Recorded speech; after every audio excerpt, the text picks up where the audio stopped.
오늘 이 제목이 다시 복음이라는 제목으로 정해봤는데요. 네, 복음 다 잘 알고 계시죠? 우리 오늘의 말씀 다 같이 한번 한 목소리로 읽어보도록 하겠습니다. 시작. 이와 같이 하나님께서는 세상을 사랑하여 독생자를 주셨다. 이는 누구든지 그의 아들을 믿는 사람은 멸망하지 않고 영생을 얻게 하려 하심이다. 요한복음 3장 16절 말씀. 아멘. 예. 지금 하려고 하는 내용은 그냥 복음의 가장 기본적인 내용인 것 같아요. 그래서 어떻게 보면은 너무 뻔하게 들릴 수도 있고, 또 어떻게 보면은 아주 담백하게 그렇게 들릴 수도 있는 그런 내용인데, 이 복음에는 힘이 있어서 그 복음이 우리를 변화시키는 줄 믿습니다. 제가 그 천호동 교회의 신학생 시절에 이 복음 사역을 위해서 전도를 도와준다? 그 교회에서 주관하는 그 이제 복음 집회에 이제 전도자로 이렇게 일주일간 돕는 사역을 했던 기억이 있습니다. 그 가운데 이제 첫 번째 만났던 할머님이 제 전도 사역에서 가장 크게 기억에 남는데, 그 할머니께서 아들이 수배자로 도망을 다니고 있고, 그리고 며느리는 외국인인데 아들이 도망을 갔으니 며느리도 그 집을 나가버리고 있는 뭐 그런, 그냥 혼자서 그렇게 생활하시는 그런 분이셨어요. 얼마나 그 삶이 퍽퍽했겠어요. 그래서 이제 그분께 복음을 전해달라는 부탁을 받고 그 집으로 가서 이제 복음, 오늘 여러분들과 나누게 될 그 가장 기본적인 그런 내용들을 증거를 했는데, 그 할머니께서 막 우시면서, 나중에는 이제 하나님이라는 단어만 나와도 막 감격해서 막 눈물을 펑펑 쏟으시는 거예요.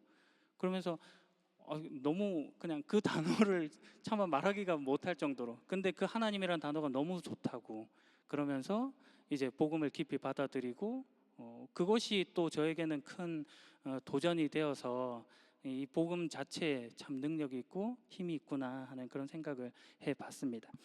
그래서 오늘 그 내용들을 여러분들과 한번 나눠보려고 해요. 크게는 이렇게 네 단락으로 이렇게 여러분에게 전하려고 합니다. 서론적인 이야기들 나누고요. 그리고 복음의 내용들 보고 결신과 즉석 양육에 대한 내용을 짧게 살펴보도록 할게요. 서론은 그냥 일반적인 우리 생활을 이야기해 볼 수 있을 것 같아요. 사람들에게 오늘 무슨 마음으로 살아가고 있느냐, 요즘 관심사가 뭐냐라고 물어본다면 단연 뭐 우리는 지금 선거라고 말할 수도 있을 것 같고, 그리고 건강이라고 말하시는 분도 있을 것 같고, 뭐 일자리가 될 수도 있겠고요. 웰빙, 웰다잉, 뭐 이런 어떻게 보면 잘 먹고 잘 사는 그런 것들이 이렇게 걱정이 될 수도 있고요. 이런 것들 한마디로 요약을 하면 행복하고 싶다 하는 그런 말로 표현해 볼 수 있을 것 같아요. 그리고 그 행복이 그냥 일시적인 것이 아니라 지속되는 그런 안정된 만족감으로 다가왔으면 좋겠다 하는 게 아마도 일반적인 우리의 바람인 것 같습니다. 거기에 대해서 교회는 분명한 답을 주고 있죠. 그래서 사람들이 종교를 가지고 이렇게 그런 행복들을 찾으려고 하는 시도를 하는 것 같아요. 여러분들도 어떤 배경 속에서 교회를 처음 접하셨는지 모르겠어요. 가족의 권유를 따라서 교회에 와보신 분도 있고, 아니면은 친구 때문에 교회를 와보신 분들이 있을 수도 있고, 외로움 때문에 연애를 위해서 교회에 왔다 하는 사람도 있을 수 있고, 아니면은 사회관계나 프로그램 때문에 교회를 방문하신 분들도 있더라고요. 뭐 청소년 프로그램, 영어 캠프, 뭐 이런 것들이, 오케스트라, 그 합창단 이런 것들이 교회에 잘 돼 있어서 그런 활동들을 하고 싶다고 교회에 오신 분들도 꽤 있어요. 그리고 진지하게 기독교가 말하는 하나님이 누군지가 궁금해서 와봤다라고 하는 그런 신학적인 의문으로 교회에 와보신 분들도 있습니다. 아이고. 우리 교회는 어떤지 모르겠어요. 여러분들은 우리 교회 어떻게 방문하셨는지 모르겠습니다. 대부분은 이렇게 디아스포라 교회니까 신앙을 가지고 계신 분이 우리 교회를 이렇게 방문한 그런 케이스가 많겠죠.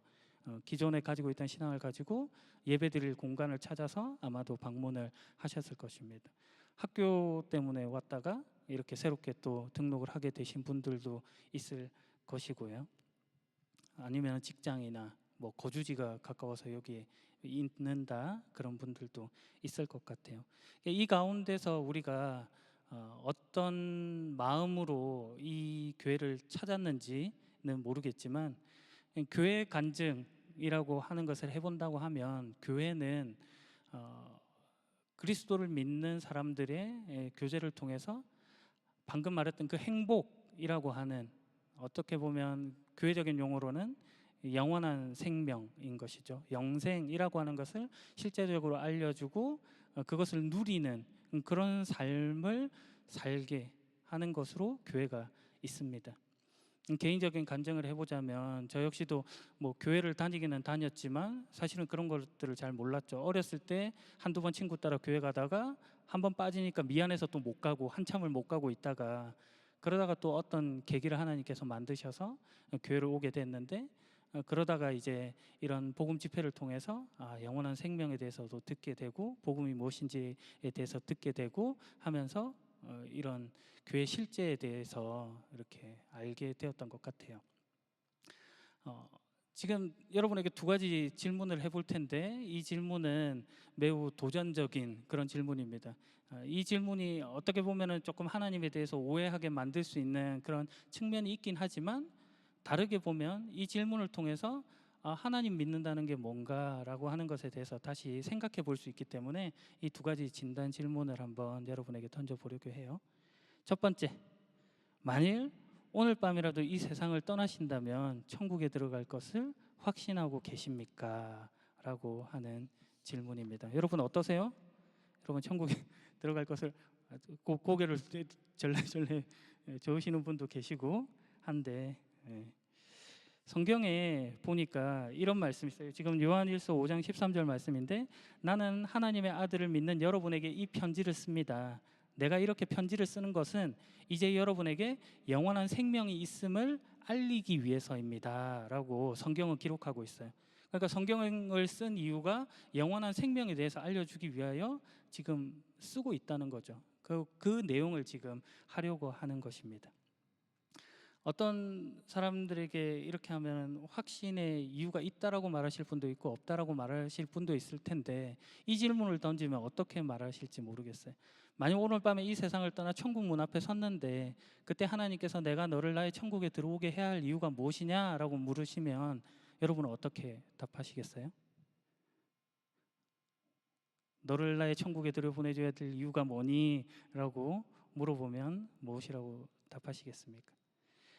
어떤 사람에게 물어보면 내가 선하게 살았기 때문이다라든지, 아니면은 남에게 피해를 주지 않았기 때문이라든지, 큰 죄를 짓지 않아서라든지, 가정에 충실했다, 착하게 살았다, 착실했다, 그리고 교회를 다녔다, 이렇게까지 답하는 것을 보게 됩니다. 성경은 여기에 대해서 어떻게 말하고 있는지, 그것을 우리가 아는 것을 복음이라고 하는 것이죠. 이제 그 내용을 살펴보려고 하는 것입니다. 저렇게 두 가지 진단 질문의 확인 질문과 이유 질문의 답들을 성경은 이 영생이라는 말 속에 복음으로 가르쳐 주고 있는 것이죠. 복음의 첫 번째는 은혜입니다. 아마도 이것이 가장 큰 핵심으로 기독교가 알려주는 대답일 것 같아요. 은혜는 천국의 영생이 값없이 주시는 하나님의 선물이다라고 이야기를 하고 있습니다. 로마서 6장 23절에 하나님의 선물은 우리 주 예수 그리스도 안에 있는 영생입니다라고 바로 말해두고 있어요. 한 번 더 읽어드릴게요. 하나님의 선물은 우리 주 예수 그리스도 안에 있는 영생입니다.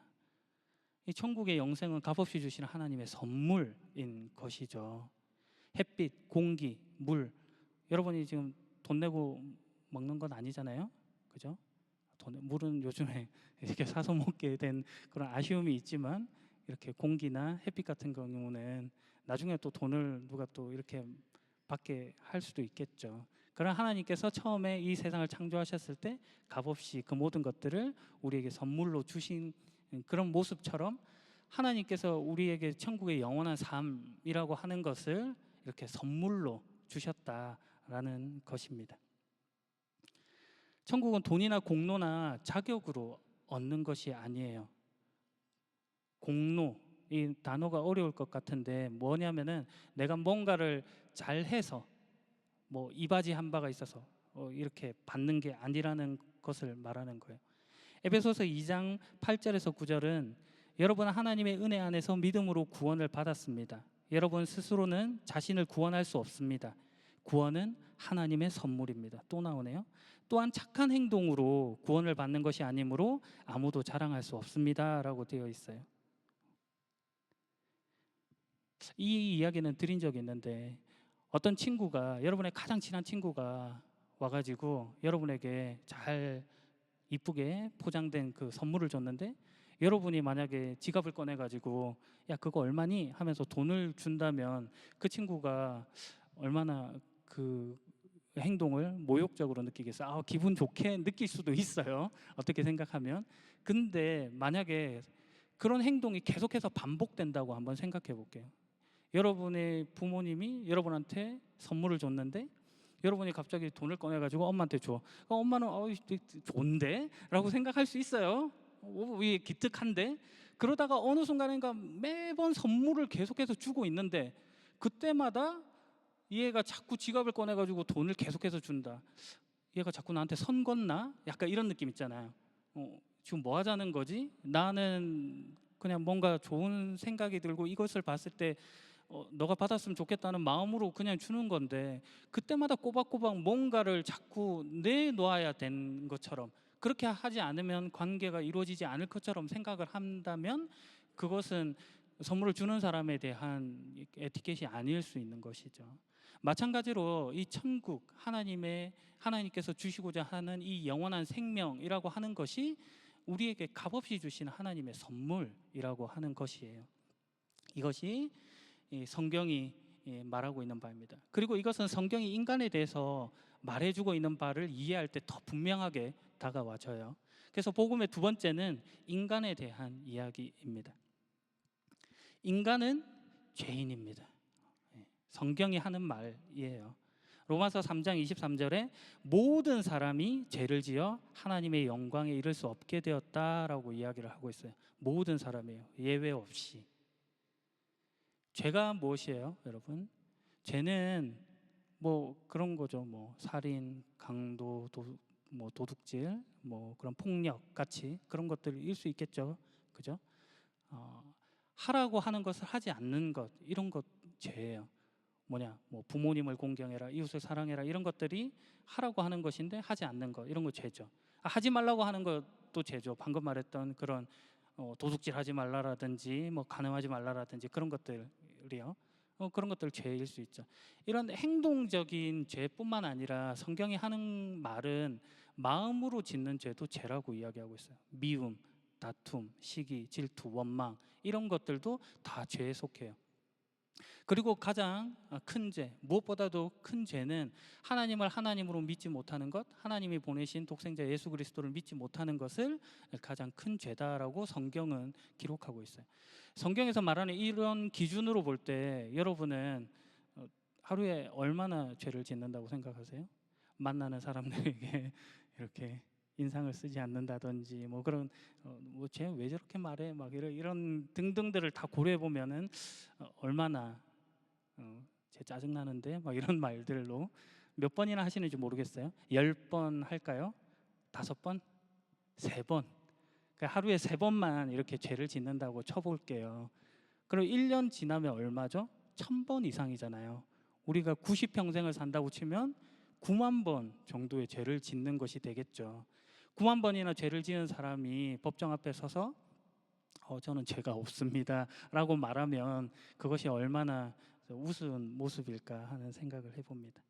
성경은 그래서 모든 사람을 죄인이라고 말해요. 그런데 문제는 그 죄인이 자신을 구원할 수 없다라는 문제입니다. 마태복음 5장 48절에요. 그러므로 하늘에 계신 너희 아버지가 완전하신 것처럼 너희도 완전하도록 해라 라고 하는 말씀이 있어요. 나는 죄 안 졌어, 내 기준으로는 완벽해 라고 하는 사람이 있을 수 있지만 성경이 하는 말은 하늘에 계신 너희 아버지의 완전하심과 같이 너희가 완전하면 너 괜찮아 라고 해줄 수 있다는 거예요. 그런데 그렇게 되느냐? 그렇지 못하더라 라는 것이죠. 잠언 16장 25절, 어떤 길은 사람이 보기에 바르지만 결국은 사망의 길이더라. 야고보서 2장 10절, 누구든지 하나님의 율법을 다 지키다가 한 가지 계명을 어기면 율법 전체를 어기는 게 되는 거다라고 이야기를 하고 있어요. 뭔가 이 말씀은 잘 지켰는데 이거는 뭐 잘 못 지켰어, 근데 나는 의로워, 이렇게 말할 수는 없다라는 것이죠. 성경이 하는 말은 그 모든 것으로 다 죄인일 수밖에 없음을 성경은 이야기해 주고 있습니다. 문제가 심각해지죠. 이것은 이제 성경이 하나님에 대해서 말하고 있는 것을 이해하면 조금 가벼워집니다. 그래서 복음의 세 번째는 하나님에 대한 이야기예요. 하나님 어떤 분이신가?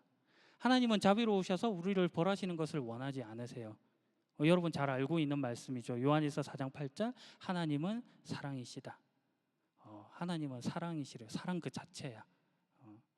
우리가 부모와 자식의 관계만으로도 사랑을 생각하면은 되게 감격스럽잖아요. 제가 다큐멘터리를 보는데 어떤 아버지가 지체장애인 아들이 이렇게 원하는 것을 어떻게든 해주려고 하는 그 다큐멘터리를 보다가 막 혼자 이렇게 눈물 막 흘리고 이랬었는데 막 되게 사소한 거예요. 그런데 그걸 끊임없이 해주려고 하더라고요. 최근에 그런 비슷한 반대 상황의 쇼츠를 하나 봤는데, 중국에서 만든 것 같았는데, 어떤 딸이 아버지가 치매에 걸렸는데 그 아버지가 딸과 식당에서 약속한 것을 알고 딸을 기다리는 거야. 근데 딸을 못 알아봐. 근데 딸이 저쪽 방에서 막 기다리고 있다가 결국은 막 합석해서 같이 밥을 먹자 뭐 이런 내용이었어요. 근데 그 일을 매일 반복하는 그 아버지가 기억을 못 하는데 그 언젠가는 나를 알아봐 주겠지 하면서 하는 그런 걸 쇼처럼 만들어 놨더라고. 그런 것들, 부모와 자식 간의 사랑이라고 하는 것에서도 우리가 감동을 하는데, 하나님이 우리에게 보여주시는 사랑이라고 하는 것을 너무 아무것도 아닌 것처럼 우리가 생각하는 것 정도로만 또 이해할 때가 있는 것 같아서 좀 아쉬움이 있더라고요. 그러나 하나님은 사랑이시다, 이게 성경이 하는 말이에요. 그런데 문제는 하나님은 또한 의로우시기 때문에 반드시 우리의 죄를 벌하셔야 한다는 문제가 있는 거예요. 죄를 벌하시지 원하지는 않지만 죄를 벌하셔야 하는 문제가 있죠. 어떤 이 출애굽기 3, 4장 7절 말씀부터 말씀드릴게요. 나는 수천 대 이르기까지 한결같은 사랑을 베풀며 잘못과 허물과 죄를 용서할 것이다 라고 이야기를 해요. 하지만 죄는 그냥 보고 넘어가지는 않겠다라고도 말씀을 하시는 부분이 있는 거예요. 그래서 예화로 어떤 무장 강도가 있는데 은행에서 돈을 다 훔쳤어. 근데 잡힌 거예요. 이 사람이 이제 법정에서 하는 말이, 나는 어떤 사람을 해치지도 않았고 돈도 다 돌려주었으니까 조금 봐주세요, 약간 이렇게 이야기를 하는 거예요. 근데 그것을 판사가 보고 너는 그래, 아무도 해치지도 않고 돈도 다시 돌려줬으니까 죄가 없구나 하면서 그 사람을 풀어준다고 하면은 그 판결을 보고 있는 사람들의 마음은 저 사람을 정의로운 판사라고 말할 수는 없는 것이잖아요. 마찬가지로 하나님께서도 사람에게 있어서만큼은 한없는 관대함을 보이시지만 그가 저지른 그 죄의 문제만큼은 해결하시기를 원하신다라는 그 부분이 있는 것이죠. 그래서 이 하나님께서 이 문제를 예수 그리스도 안에서 해결하시기를 원하셨다가 복음의 핵심적인 내용입니다. 그리스도인 것이죠. 메시아. 그 문제를 해결하실 분, 구원자로 오시는 것이죠. 예수 그리스도는 무한하신 참 하나님인 동시에 참 인간이세요. 이 요한복음 1장 1절과 14절 말씀에 그 말씀이죠. 태초에 말씀이 있었대요. 이 말씀이 하나님이랑 같이 있었대. 근데 이 말씀이 사람이 되어서 우리 가운데 오셨대요. 근데 그 말씀이 사람이 되는데 봤더니 누구냐? 봤더니 하나님의 독생자 예수 그리스도의 영광이 이게 보여지더라는 거죠. 그래서 예수 그리스도는 참 하나님이고 참 인간이 되시는 것이죠. 하나님이니까 문제를 해결하실 수도 있고 참 인간이니까 모든 사람들의 그 마음에 공감할 수 있는 그런 분이시다라는 것이 성경이 하는 말이에요. 러시아의 그 가르시아라는 장군 이야기를 봤어요. 이 사람이 전쟁을 하는데 전쟁 중에 식량 도둑이 너무 많은 거야. 그래서 그 식량을 훔치는 사람이 있으면 그 사람에게 채찍질을 가하겠다라는 이렇게 명령을 내렸어요, 부하들에게. 그래서 부하들이 막 이제 조심조심 하다가 그럼에도 그런 일들이 일어나서 그런 식량 도둑들을 잡기를 시작을 했죠. 근데 잡고 봤더니 그 가르시아 장군의 어머니가 잡혀온 거야. 그래서 이 장군이 이 노쇠한 어머니에게 채찍질을 하면 어머니가 죽을 것 같고, 그리고 자기가 말했던 것이 있는데 그것을 벌하지 않고 넘어간다면 부하들이 자신을 어떻게 생각할 것이며 하는 그런 딜레마에 빠진 것이죠.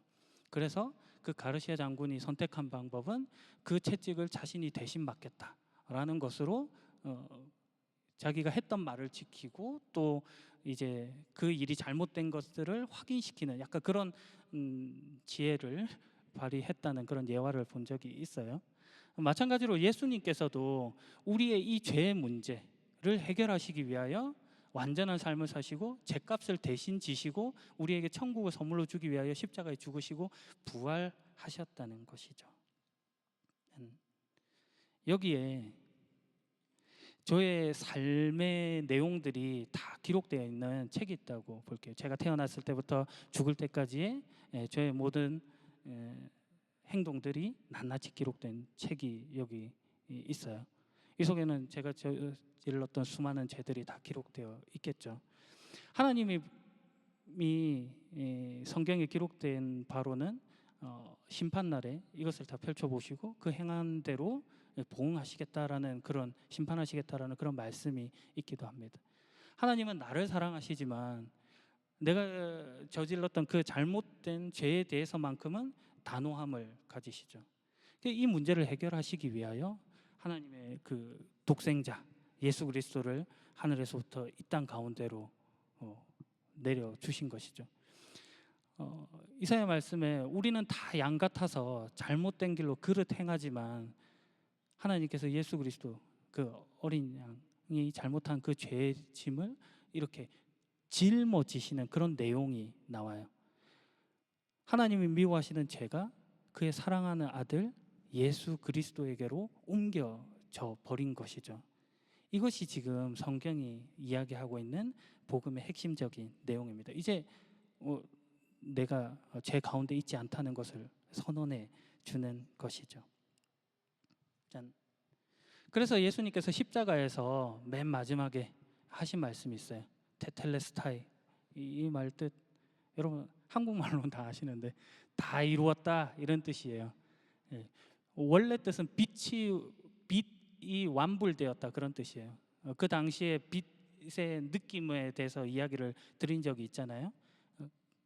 빛이 생기게 되면 그 가족들 본인 남자들은 그 당시에 먼저 안 팔렸고요.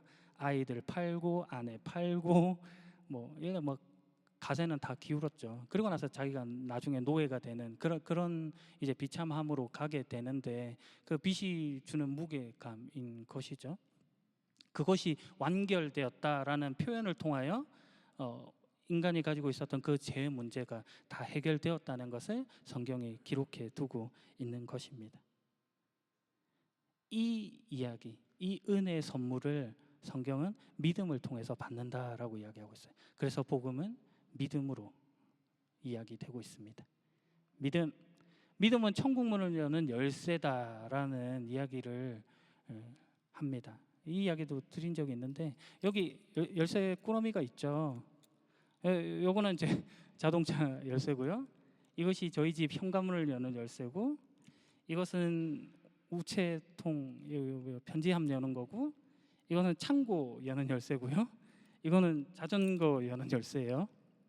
어떤 건 비슷해 보이죠, 그죠? 어떤 건 완전히 또 다른 것이기도 하고요. 그런데 이 중에서 우리 집 현관문을 여는 열쇠는 이것 하나뿐이에요. 완전히 다를 수도 있고 비슷해 보이기도 하지만, 그러나 현관문을 여는 열쇠는 이것 하나뿐이다. 마찬가지로 하나님의 나라를 이렇게 온전히 누릴 수 있는 그 열쇠를 성경은 믿음이라는 말로 설명하고 있다는 것이죠. 믿음에는 이런 말이 있습니다. 단순한 지식적 동의와 일시적이고 현세적인 믿음은 구원 얻는 믿음이 아닙니다. 방금 열쇠 꾸러미가 매우 비슷해 보였지만 그 열쇠가 완전히 같지는 않다, 이런 이야기를 하는 것이죠. 무슨 이야기냐? 단순한 지식적인 동의. 여러분, 이순신 장군이 역사적인 인물인 걸 믿으시죠? 세종대왕이 역사적인 인물인 걸 믿으시잖아요. 나폴레옹이 옆에 프랑스에 있었던 걸 믿잖아요, 그죠?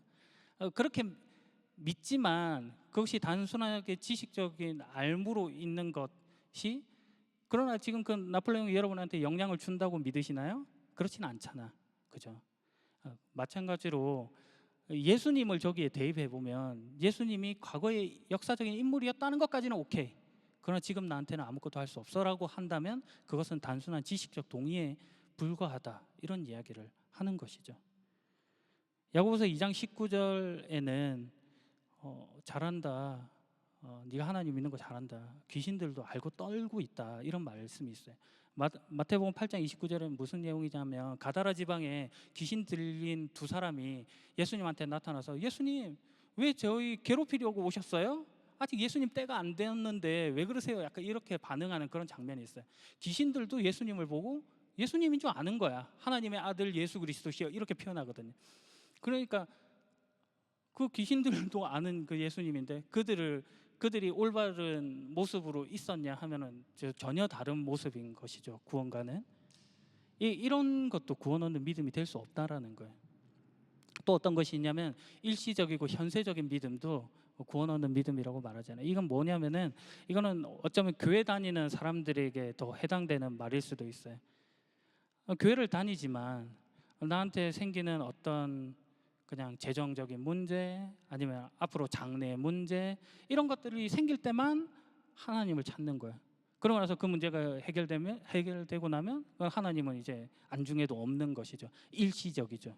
그리고 지금 당장만 해결되면 되는 현세적인 믿음이라고 하는 거예요. 만약에 그 문제를 부처님이 해결해 준다면 부처님이라도 상관없고, 천지신명이 해결해 준다면 천지신명이라도 상관이 없는 것이죠. 그런 믿음이라면 구원 얻는 믿음일 수는 없다. 그렇다면 우리는 어떻게 되는가? 구원 얻는 믿음은 오직 구원을 위해서 예수 그리스도만을 신뢰하는 것이다 라고 성경은 이야기하고 있는 것입니다. 사도행전 16장 31절 말씀 읽어드릴게요. 주 예수님을 믿으십시오. 그러면 당신과 당신의 집안이 구원을 얻을 것입니다. 바울과 실라가 간수에게 이야기한 그런 내용이에요. 예수님을 믿어야 구원이 가능하다라는 것입니다. 여기 제가 의자를 하나 가져다 놨어요. 제 인생을 돌아보면은 10년 단위로 100m 달리기를 빡시게 한 것으로 친다면, 지금 40은 넘었으니까 100m 달리기를 한 4번 연속해서 무지하게 빨리 달리고 지금 헉헉거리고 있는 순간이라고 쳐볼게요. 여기는 의자가 있는데, 여러분 이 의자가 여기 있는 건 믿으시죠? 그죠? 이 의자가 저를 편하게 해줄 것도 믿으시나요? 저는 지금 막 이렇게 달리기를 엄청 하고 왔어요. 100m 달리기를 4번이나 연속해서 뛰고 왔어. 그럼 저는 이 의자에 앉으면 편할 거잖아요, 그죠? 그런데 저는 앉지를 않습니다. 단지 제가 20살에 대학에 들어가야 되는데 하면서 대학의 문제를 딱 이렇게 올려두기 시작을 했어요. 이제 결혼도 해야 되는데 하고 결혼의 문제를 다 이렇게 올려놨어요. 직장도 가야 되는데 하면서 직장의 문제를 다 이렇게 올려놨어요. 이제 애도 낳아야 되는데 하면서 애의 문제를 다 이렇게 놨어요. 모든 문제들을 다 이제 예수님한테 맡기기 시작하는 거예요. 이 의자를 예수님이라고 해볼게요. 근데 저는 지금 100m를 달리기를 하고 나서 이제는 지금 힘들어 죽겠는데, 이런 모든 문제들을 내어놓고 정작 이 의자에는 앉지를 않는 거야. 얼마나 힘들겠어요. 그러다가 이 주 예수를 믿으라. 그래야만 너와 내 가정이 구원을 얻을 것이다. 이 말씀과 같이 제가 이 모든 문제들을 다 안고, 그래, 이제 가정의 문제, 자녀의 문제, 직장의 문제, 결혼의 문제, 그 모든 것들을 다 안고 이제 내가 나 자신을 예수님에게 맡겨야겠다 하고 이렇게 딱 앉았더니 그때부터 얼마나 편하네요. 저 오래 서 있었더니 다리가 아프겠는데 편하긴 하네요. 이렇게 편해진 건 거지. 마찬가지로 하나님을 믿는다는 믿음이 이런 거라는 거예요. 여러분의 문제만을 맡기는 것이 아니라 여러분 전체를 다 하나님께 내어드리는 것, 그것이 구원 얻는 믿음이다. 그러면 우리는 이미 선해지고 이제 모든 문제들이 다 해결되었으니까 마음대로 살아야도 되겠네요라고 생각할 수 있잖아, 그죠? 그럼에도 불구하고 우리가 선한 일을 하는 이유, 동기는 방금 제가 여기 의자에 앉았던 것과 같아요. 저는 마라톤을 막 하고 이렇게 100m 달리기를 해가지고 여기 서 있었던 사람이야. 이 사람이 헉헉거리면서 무슨 좋은 일을 할 수 있겠어요? 하지만 이 의자에 편하게 앉았을 때 충분한 힘을 가지고 그 안에서 공급을 받으니 자연스럽게 다시금 선한 일을 해갈 수 있는 힘을 얻게 된 건 거죠. 이게 우리가 착하게 사는, 세상 사람들이 말하는 방식으로 착하게 사는 그것이 가능한 이유다라고 성경을 이야기하는 거예요. 그러면서 저기 거지손이라고 되어 있는 것인데, 믿음은 왕이 내어준 선물을 그냥 받아든 거지의 손과 같다는 건 거예요. 대단한 게 아니죠. 자격 없는 거지 입장에서 왕이 주는 선물을 그냥 다만 팔을 뻗어서 받는, 그것이 믿음인 거죠. 이렇게 내가 뻗었다고 그 선물을 만들어낸 것은 아니지만 그것이 나에게 온전히 내 것이 될 수 있는 기회를 가지는 것인 거죠. 성경이 이 이야기를 하는 것입니다. 복음의 그 5가지로요. 자, 결신의 부분이에요. 여러분 확인 질문으로 지금까지 했던 내용들이 이해가 되시나요? 은혜, 인간, 하나님, 그리스도, 믿음, 이것이 복음의 내용으로 우리에게 주어져 있습니다. 그러면 여러분에게 질문을 해볼게요. 하나님께서는 오늘 여러분에게 영원한 생명, 영생을 값없이 은혜로 선물로 주시기를 원하십니다. 여러분은 그 선물을 받기를 원하시나요? 받으시기 원하면 아멘 할까요? 아멘. 예, 감사합니다. 결신 설명을 해볼게요. 여러분들이 여기에 아멘 했다는 것이 무슨 뜻인지에 대한 설명입니다. 여러분은 이제는 신뢰의 대상을 옮기겠다는 것이에요. 아까 세상 사람들에게 여러분이 천국에 들어갈 이유가 뭐냐고 했을 때 나는 남에게 나쁜 짓을 하진 않았다, 되도록이면 착하게 살았다, 그런 이야기들을 해왔었잖아요. 충실했다든지 그런 것들의 모든 기준은 다 내가 어떻게 했다는 건 거예요. 그런데 이제 이 결신 속에서는 신뢰 대상을 옮기는 것이죠. 하나님이 하셨다, 내가 아니라 하나님이 하셨다, 이렇게 고백을 하는 것입니다. 두 번째로는 부활하여 살아계신 예수님을 영접하겠다는 뜻이에요. 부활하여 살아계신 예수님, 아까 이순신 장군이나 나폴레옹이나 과거의 역사적인 인물로서가 아니라 지금 살아서 내게 영향을 줄 수 있는 분으로 예수님을 모셔드린다라고 하는 뜻이 있는 것이죠. 그리고 예수님을 구주로 영접하겠다는 것이죠.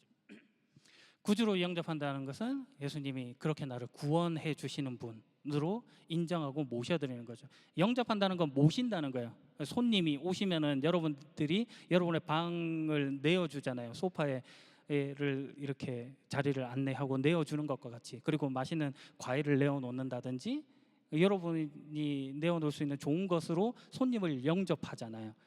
모시잖아요.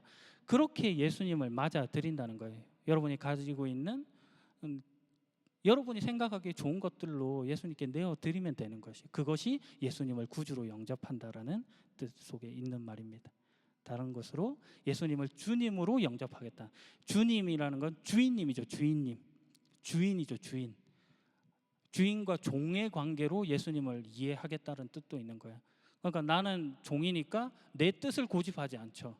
하나님이 나의 주인님이니까 하나님이 말씀하시는 대로 제가 따르겠습니다 하는 순종이 여기 결신 안에 결단 안에 있는 내용입니다. 그리고 마지막으로 회개하겠다, 돌이킨다는 것이죠. 완전히 이 사고방식을 바꿔서 그렇게 하겠습니다라는 것이 여러분이 아멘 했던 내용 속에 있는 말입니다. 확인 질문 주시면 결신의 기도를 해볼 건데요. 먼저 준비 기도를 하고 영적 기도를 하고 확신 기도를 할게요. 먼저 제가 준비 기도로 기도를 하겠습니다. 하나님, 오늘 이 자리를 마련해 주셔서 복음의 내용들을 듣게 하심에 감사드립니다. 잘 몰랐던 것 있었지만 이제는 분명하게 기준을 세우고 하나님을 모셔드리기를 소망합니다. 영적 기도로요. 여러분이 결신하고 결단하는 그 내용들을 제가 지금 하는 말을 따라서 같이 기도해 주시면 될 것 같아요. 기도합니다. 하나님, 저는 죄인입니다. 이 죄인을 사랑하신 하나님을 봅니다. 이 죄인을 용서하신 하나님을 봅니다. 은혜로 주신 그 선물을 받겠습니다. 예수님을 구원자로 모시겠습니다. 우리를 받아주옵소서. 예수 그리스도의 이름으로 기도합니다. 아멘. 제가 확신 기도를 하도록 할게요. 하나님 감사합니다. 오늘 우리의 죄가 주님의 예수 그리스도의 이름에 의해서 완전히 해결을 받았음을 고백합니다. 주님과 화목되었고 주님과 동행하는 사람이 되었음을 고백합니다. 주님 뜻대로 살겠습니다. 예수 그리스도의 이름으로 기도합니다. 아멘. 네. 이것이 지금 결신의 내용이에요. 구원의 확신. 자, 이제 여러분 안에 용기가 생겼을 거예요. 자, 요한복음 6장 47절 말씀에 어떤 말씀이 있냐면은 진실로 진실로 너희에게 이르노니 믿는 자는 영생을 가졌나니라는 말이 있어요. 영생을 믿는 사람이 가질 것이라고 하나요? 가졌다라고 말하고 있나요? 가졌다라고 말하고 있는 것이죠. 지금 딱 선언을 하고 있는 거예요. 내가 믿으니까 나중에 가지겠지가 아니라 이미 가졌다라고 지금 선언을 하고 있다는 거예요. 여기 지금 너희라는 말과 믿는이라는 말에 우리가 자기 이름을 넣어서 한번 이것을 읽어보도록 하겠습니다. 시작. 진실로 진실로 경주에게 이르노니 믿는 경주는 영생을 가졌나니. 한 번 더 해볼게요. 이런 식으로 자기 이름을 넣으시면 돼요. 시작. 진실로 진실로 경주에게 이르노니 믿는 경주는 영생을 가졌나니. 아멘. 확인 질문 한 번 더 해볼게요. 여러분 만약에 오늘 밤 그럴 리는 없겠지만 사람이 오는 데는 순서가 있어도 가는 데는 순서가 없다고 교통사고를 당해서 이렇게 죽으셨는데 천국에서 눈을 뜰 자신이 있으신가요? 아멘. 만약에 천국 문 앞에 섰어요. 그러면은 그 천국 문 앞에서 네가 나의 천국에 들어올 이유가 뭐냐라고 물어보시면 뭐라고 대답하시겠어요? 뭐죠? 하나님의 은혜로, 예수님 때문에, 이렇게 대답하시면 돼요. 여기서 그 팀 켈러라는 복음주의 신학자 목사님께서 이런 말씀을 하셨어요. 제가 적어왔는데 당신이 하나님 앞에서 내가 이렇게 살았으니 받아주셔야 합니다 라고 말하는 사람이 있다면 그 사람은 자기 의를 더 신뢰하는 자이다. 내가 할 말은 나는 자격이 없지만 예수님 덕분에 받아주셨습니다 라고 말해야 한다. 오늘 했던 이야기가 이 결론 속에 있는 것이에요. 내가라고 하는 그 주어를 예수님 때문에, 예수님 덕분에 라고 바꾸는 우리였으면 좋겠습니다. 즉석 양육으로요, 여러분들의 이 결단, 이 결심을 하나님께서 너무나 축하하시고 기뻐하신다는 말씀을 먼저 드리고 싶었어요. 그리고 나서 이 기쁨을 우리가 하나님의 기뻐하시는 모습이 우리에게도 기쁨이 되죠. 그것을 더할 수 있는 5가지 성장 방법입니다. 이 이야기는 너무 자연스러운 이야기예요. 성경이죠.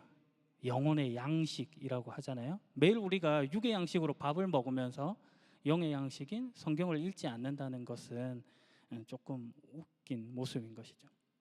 두 번째는 기도입니다. 기도는 영적 호흡이라고 하죠. 우리가 숨을 쉬잖아요. 숨 쉬어야 살잖아. 근데 기도가 영적 호흡이라고 하면 기도 안 하는데 어떻게 살 수 있어? 이런 말과 같은 것이죠. 기도가 그만큼 중요하다 하는 말입니다. 세 번째는 예배입니다. 예배, 하나님께 절하다, 하나님을 섬긴다 하는 것이죠. 우리가 정해진 공동의 예배를 통해 다 모양은 다르지만 예수 믿는다, 그 하나, 그것이 우리가 모임으로써 보여지는 하나님께 영광이 되는 모습이다라는 것을 기억하셨으면 좋겠어요. 그리고 네 번째는 교제죠. 여러 가지 모양으로 우리 교회 모임들이 있어요. 셀 모임도 있고 새벽기도도 있고 청소년부 그리고 청년부 그리고 남성교회 여성교회 모임들이 있잖아요. 그런 것들을 통하여 교제함을 통하여 두세 사람이 모인 곳에 하나님 함께 하신과 같이 이것을 통해 하나님께 영광 돌리는 그런 모습을 보일 수 있는 것이죠. 마지막은 전도입니다. 여러분이 지금까지 수요자로서만 머물러 있었다면 이제는 거기서 넘어서서 공급자로서의 삶을 살아야 한다는 것이죠. 공급자가 되기 위해서는 어떻게 해야 될까요? 받는 것이야 쉽죠. 그러나 공급을 한다는 것은 무엇인가를 만들어내는 그런 노력들이 있는 것이잖아요. 그것이 그냥 만들어지진 않죠. 그 속에서 여러분들이 하는 어떤 고민들, 그 치열함들, 그런 것들이 오히려 여러분들을 더 성장시키는 방편이 된다는 거예요. 그래서 여러 모양으로 교회에서 봉사하는 그런 모습들이 되게 훌륭하다, 이렇게 말씀드릴 수 있을 것 같습니다. 즉석양유. 마지막은요, 여기 결단의 카드를 제가 이렇게 살짝 만들어 와봤는데 내용을 이렇게 보시고 체크를 한번 살짝 여기 이름이랑 주소랑 전화번호 써놓은 거는 혹시라도 바뀌었을 분이 있을까봐 제가 주소록에 좀 참고하려고 한 번 더 써보시라고 한 것이에요.